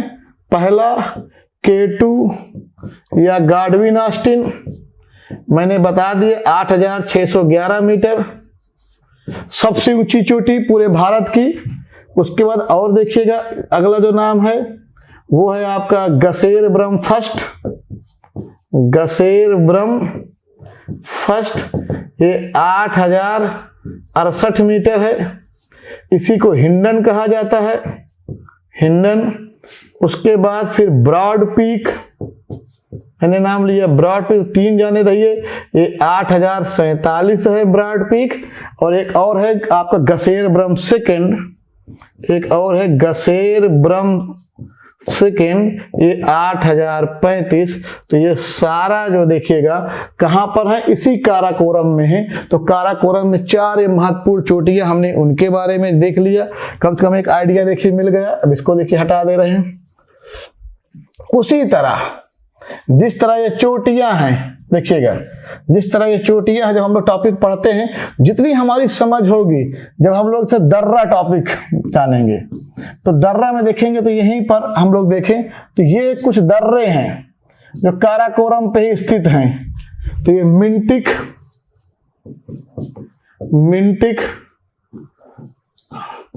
अगहिल, खुसरेब और खुद काराकोरम, ये जो है 4 प्रमुख दर्रे कहां पर हैं? सारे दर्रा इसी काराकोरम जो पहाड़ी क्षेत्र है वहीं पर ये चारों दर्रे हैं, मिंटिक, अगहिल, खुसरेब, काराकोरम। इसमें काराकोरम दर्रे होते हुए चीन रास्ता भी बना रहा है, तो ये दर्रा बहुत महत्वपूर्ण है। तो ये सारे दर्रे कहां पर है? काराकोरम पहाड़ी पे। लिखना हो तो कितना आप लिख सकते हैं? देखिए, ट्रांस हिमालय का पार्ट है, यूरेशियन प्लेट में, भारतीय केसरी प्रदेश में है, मुक्त तपियोके वाली स्थिति में स्थित है, सबसे उत्तरतम पर्वत श्रृंखला है, इसका उपनाम कृष्णगिरी है, इसको एशिया का मेरुदंड भी कहते हैं। इसकी चोटी के बारे में बता दिया आपने, दर्रे के बारे में बता दिया। और तो और देखिए, जब हम लोग यहीं पर कवर करेंगे, देखिए तो बहुत सारे ग्लेशियर, ये देखिएगा बहुत सारे ग्लेशियर इसी दर्रे के सहारे, इसी काराकोरम के सहारे पाए गए हैं। तो बहुत सारे ग्लेशियर में कुछ मैं नाम देख रहा हूं, इनको देख लीजिएगा भाई आप लोग, इनको मैप में आप लोग ढूंढिएगा। बतुरा, बियाफो, हिस्पार, चोमोलुंगमा, सारे ग्लेशियर जो मैं नाम ले रहा हूं सब ये इसी एरिया में है। चोमोलुंगमा, खारदोपीन,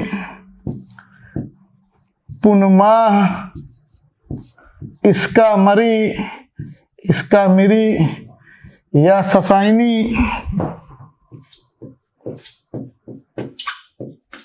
ये देख लीजिएगा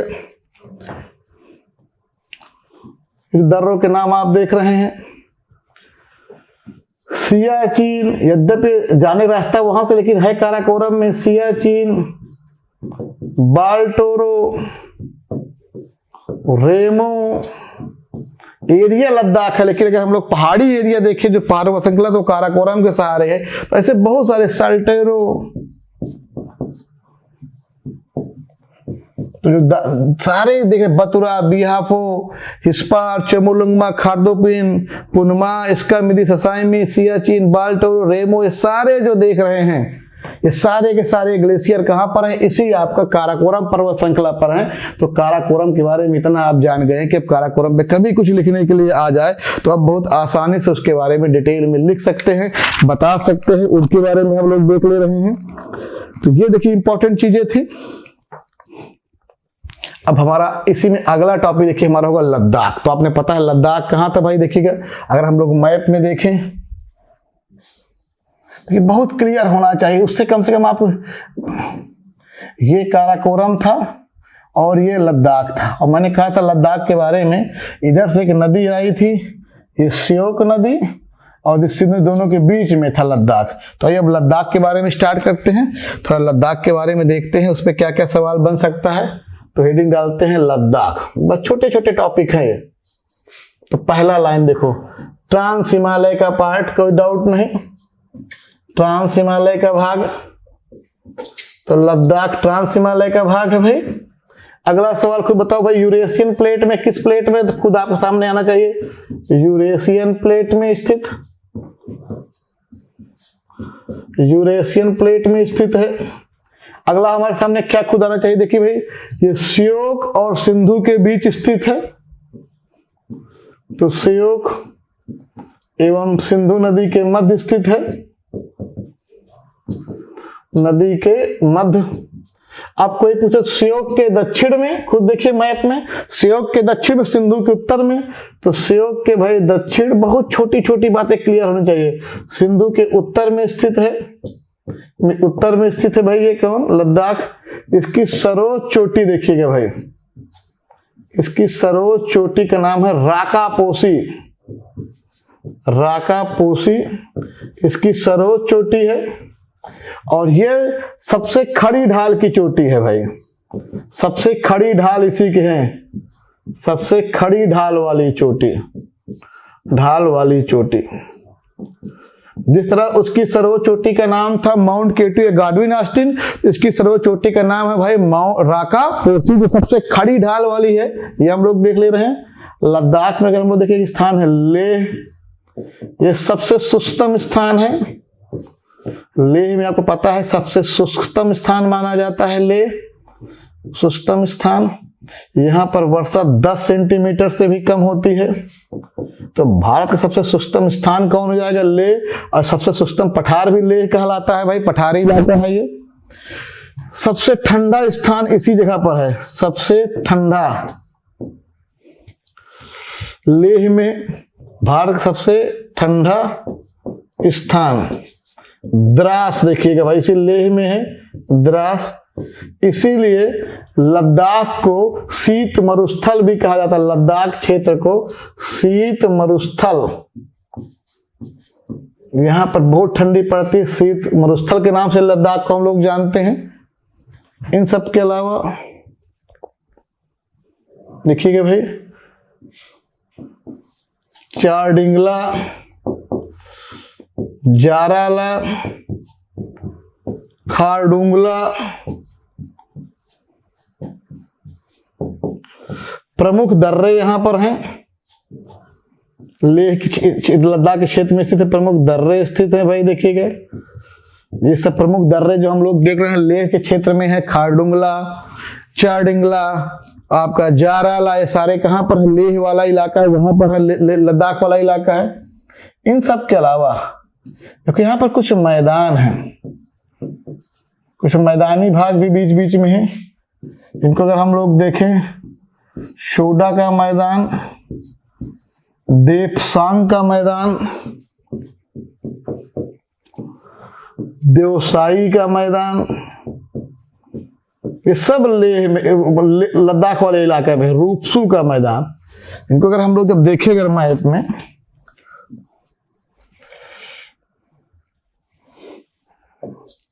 तो ये सोडा का मैदान है, ये देवसाई का रूपसू, देवसांग का है, ये देवसाई है, और ये रूपसू है। तो ये रूपसू का मैदान है, ये आपका सोडा मैदान है, ये देवसांग है, और ये देवसाई का मैदान है। तो कभी पूछ सकता है कि निम्नलिखित में कौन सा मैदान लद्दाख क्षेत्र में नहीं है? मतलब लद्दाख वाले इलाके में सोडा, देवसांग, देवसाई सब लद्दाख के क्षेत्र में है। तो ये आपको कम से कम पता रहे। इन सब के अलावा दर्रा हम लोगों ने देख लिया। झील अगर हम लोग देखें तो तसो मुरारी झील बहुत इंपॉर्टेंट झील यहाँ पर है। तसो मुरारी झील, पंगोंग तसो झील, पंगोंग तसो झील, ये दो प्रमुख झीलें इस एरिया में हैं। तसो मुरारी झील, पंगोंग तसो झील, ये झील यहाँ पर है। मैदान में सोडा का मैदान, देवसांग का मैदान, देवसाई का मैदान, रूपसू का मैदान। मैंने कहा इसको शीत मरुस्थल कहते हैं। इसके ट्रांस हिमालय का भाग है, यूरेशियन प्लेट में है। तो अब लद्दाख के बारे में आप बहुत कुछ डिटेल में बता सकते हैं। ये बौद्ध, पता है बौद्ध बाहुल क्षेत्र है, ये बौद्ध धर्म बाहुल क्षेत्र है, बाहुल क्षेत्र है। हेमिस राष्ट्रीय उद्यान यहीं पर है, हेमिस राष्ट्रीय उद्यान। तो हेमिस राष्ट्रीय उद्यान इसी लद्दाख वाले क्षेत्र में, हेमिस भारत का सबसे बड़ा क्षेत्रफल में राष्ट्रीय उद्यान है। तो बौद्ध बाहुल क्षेत्र है, हेमिस राष्ट्रीय उद्यान है, ये मैदान है, ये कुछ झीलें हमने देख लिया, कुछ हम लोगों ने दर्रों का नाम जाना। तो ये सब एक बेसिक जानकारियां थी इसके बारे में जो हम लोगों ने देखा। जब सिंधु नदी, आपको पता है कि सिंधु नदी इसी लद्दाख वाले क्षेत्र में, जब भारत में प्रवेश हम लोग पढ़ेंगे तो चांगला दर्रा से आती है। तो चांगला दर्रा सिंधु नदी भारत में दमनौक नामक स्थान से प्रवेश करेगी और बुंजी गार्ज नामक बनाते हुए आगे बढ़ती हुई चली जाती है। इसको चाहे तो इसको भी नोट कर सकते हैं कि सिंधु नदी चांगला दर्रा से दमनौक नामक स्थान से लद्दाख में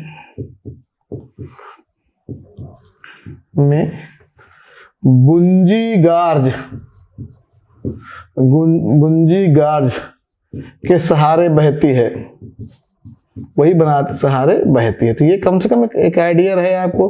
तो जब आप रिवर पढ़ेंगे ना, तो रिवर में आपको चांगला दर्रा, ये दमनौक नामक स्थान, ये बुंजी गार के शब्द आपको कम से कम मिलेंगे। तो सिंधु नदी भारत में चांगला दर्रा से दमनौक नामक स्थान, अभी दर्दिस्तान नामक स्थान से पाकिस्तान चली जाती है, फिर हम लोग वहां देखते हैं। तो इस तरह से अगर हम लोग लद्दाख में जो बेसिक जानकारियां थी उनके बारे में हम लोगों ने देख लिया। और कोई भी सवाल इसके अब लद्दाख के बाद देखिए भाई, 300 किलोमीटर लंबा, ये जो है आपका 300 किलोमीटर लंबा पर्वत श्रृंखला, 300 किलोमीटर लंबी पर्वत श्रृंखला है कौन भाई? लद्दाख। तो कुछ बेसिक जानकारी है। 5800 मीटर इसकी ऊंचाई है, एवरेज ऊंचाई इसकी 5800, इसकी तिब्बत के पठार के लगभग, उसके पठार के पमीर पठार के बराबर के आसपास है। ये हमारा कहलाएगा लद्दाख। लास्ट एरिया हमारा देखिए जास्कर, फिर हमारा ट्रांस हिमालय टॉपिक कंप्लीट। तो हम लोग हिमालय में आएंगे। जास्कर के बारे में बहुत कुछ नहीं है, थोड़ा थोड़ा जान लीजिए। पहली बात खुद बताइए आप लोग, ट्रांस हिमालय का पार्ट है? कहेंगे ओके, बिल्कुल है, ट्रांस हिमालय का भाग है भाई। अब बताओ यूरेशियन प्लेट है कि भारतीय प्लेट है? कट का भारतीय प्लेट, ये यूरेशियन प्लेट में नहीं है भाई, ये भारतीय प्लेट में स्थित है। अगला ITSZ के दक्षिण में है,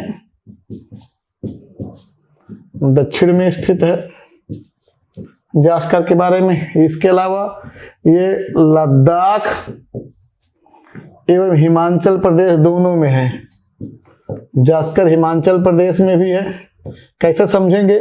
लद्दाख में देखिएगा भाई 2 दर्रे हैं लद्दाख में, बुर्जिल दर्रा और जोजिला दर्रा। यहां अगर देखेंगे तो बड़ा लाचा दर्रा हिमाचल में और सिपकिला दर्रा। अभी सिपकिला दर्रा से सतलज नदी भारत में प्रवेश करेगी। सब दर्रे में पढ़ते हैं। तो लद्दाख में हम लोग देखेंगे तो लद्दाख में जोजिला और बुर्जिल 2 दर्रे हैं, और बड़ा लाचा दर्रा आपका कहां पर है भाई? ये सिपकिला में है। ये हम लोगों ने देख लिया। तो लद्दाख में कुछ और कुछ नहीं, बस जास्कर में क्यों इतना ही जानना है बस। जास्कर ट्रांस हिमालय का पार्ट है, भारतीय प्लेट में स्थित है, ITSZ के दक्षिण में है, मैंने बताया था। इसका चूंकि निर्माण हिमालय के पहले हो चुका था, इसलिए इसको ट्रांस हिमालय का हिस्सा हम लोग मान लेते हैं, हिमालय से इसको बाहर कर देते हैं। लद्दाख वाले क्षेत्र में बुर्जिल और जोजिला दर्रा है, बड़ा लाचा वाले क्षेत्र में, वो हिमाचल के क्षेत्र में बड़ा लाचा और सिपकिला दर्रा है। दर्रा जब पढ़ेंगे तो डिटेल में कौन किसको कहाँ कहाँ जोड़ता है ये हम लोग देख लेंगे, पर एक आइडिया मिल जाएगा कि जास्कर में ये दर्रे चारों कहाँ पर, जास्कर पर्वत श्रृंखला पे। तो आज का जो टॉपिक था देखिएगा, आज हम लोगों ने भारत के, मैंने कहा पहले भारत के भौतिक प्रदेशों को समझा, उसको हम लोगों ने 4 बड़े बड़े भागों में बांटा, इस पे देखा। फिर हम लोग उसमें उत्तर के पर्वतीय हिमालय का जो पर्वतीय क्षेत्र है उसको पढ़ा। उत्तर के पर्वतीय क्षेत्र को हम लोग अपने समझने के लिए 4 भागों में बांट लेते हैं, Trans Himalaya, Great Himalaya, Middle Himalaya और लघु हिमालय। आज हम लोगों ने ट्रांस हिमालय के टॉपिक को पढ़ा। ट्रांस हिमालय जो मुख्यतः यूरेशियन प्लेट का हिस्सा, इसको हम उसको यूरेशियन हिमालय या तिब्बती हिमालय कहते हैं, जो कि चीन, भारत, पाकिस्तान, अफगानिस्तान, कजाकिस्तान, किर्गिस्तान इन देशों में फैला हुआ है। कहाँ पे कौन कौन फैला हमने उनके बारे में देख लिया। अच्छा जो लद्दाख था, सॉरी लद्दाख जो हम लोग नोट करें तो वहां पर देख लीजिए कि भाई लद्दाख में, लद्दाख का ही बढ़ा हुआ हिस्सा, बढ़ा या पूर्वी भाग चीन में कैलाश पर्वत कहलाता है। तो आज के बाद कभी सवाल पूछे कैलाश पर्वत किसका बढ़ा हुआ भाग है, तो लद्दाख का। और इसी कैलाश पर्वत के दक्षिण में मानसरोवर झील है। इसके दक्षिण में मानसरोवर, जहां पे आप लोगों ने लद्दाख पढ़ा उसको वहीं पे अंडरलाइन कर लीजिएगा, लद्दाख वाला इलाका में कि मानसरोवर झील। अब इस मानसरोवर झील में बहुत महत्वपूर्ण नदियां निकलती है, जब लोग रिवर पढ़ेंगे तो वहां देखेंगे। तो आज के बाद लद्दाख का ही चीन के क्षेत्र में, तिब्बत क्षेत्र में बढ़ा हुआ हिस्सा वही कैलाश पर्वत कहलाता है, और उसी के दक्षिण में मानसरोवर झील स्थित है। ये हम लोगों ने देख लिया। तो आज के टॉपिक में हम लोगों ने काराकोरम, लद्दाख, जास्कर इन टॉपिक को पढ़ा, और ट्रांस हिमालय का जो भारत में पोर्शन को डिटेल में देखा। तो नेक्स्ट वीडियो में हम लोग अब हिमालय के बारे में पढ़ेंगे, खासकर ग्रेट हिमालय, उसके बाद मिडिल या लघु हिमालय, उसके बाद हम लोग शिवालिक, यानी एक साथ हम लोग हिमालय कवर कर लेंगे। तो नेक्स्ट वीडियो में हम लोग हिमालय कवर कर लेंगे। तो उत्तर का जो पर्वतीय क्षेत्र था वो हमारा, यानी पहला हमारा जो भौतिक प्रदेश है वो कंप्लीट होगा। उसके बाद फिर हम लोग अगले टॉपिक को कंप्लीट करेंगे। तो आज हम लोग यहीं तक रखते हैं। धन्यवाद।